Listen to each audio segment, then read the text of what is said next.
Okay, Assalamualaikum warahmatullahi wabarakatuh. My name is Junia Nika Chania. Today I will make the video for final project grammar for TOEFL, and I will explain about my understand.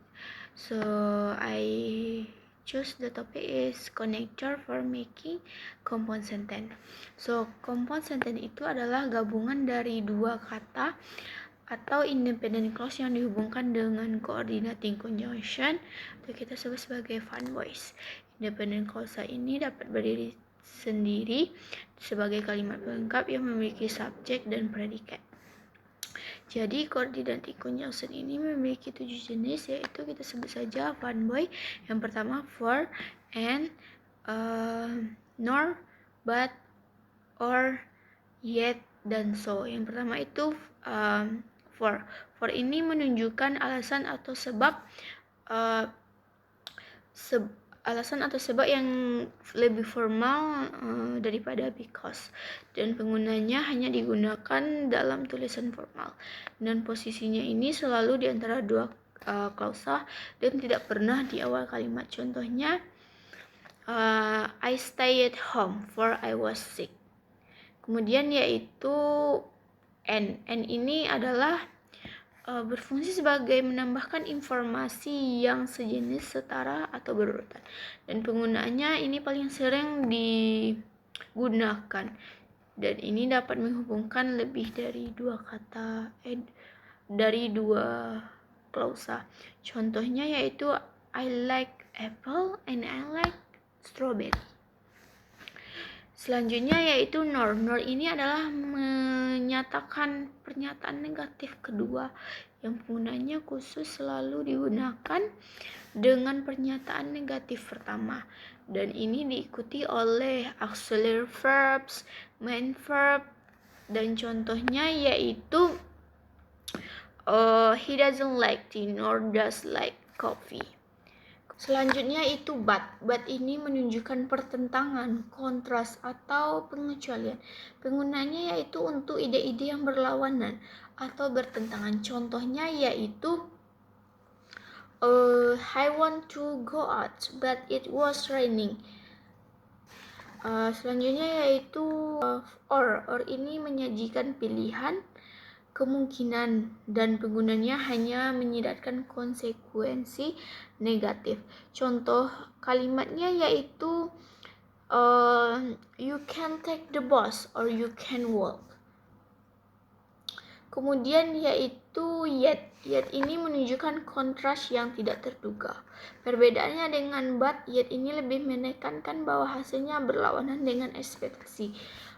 Contoh kalimatnya yaitu it was late yet the cab are working. Dan terakhir yaitu so. So ini menunjukkan hasil konsekuensi, dan penggunaan klausanya ini terjadi sebagai akibat dari klausa pertama. Contohnya yaitu she didn't study so she failed the test. So aturan penggunaan titik koma atau penggunaan koma pada fun boy ini adalah ketika kita menghubungkan dua independent klausa. Contoh kalimatnya yaitu I completed my degree and I started looking for job.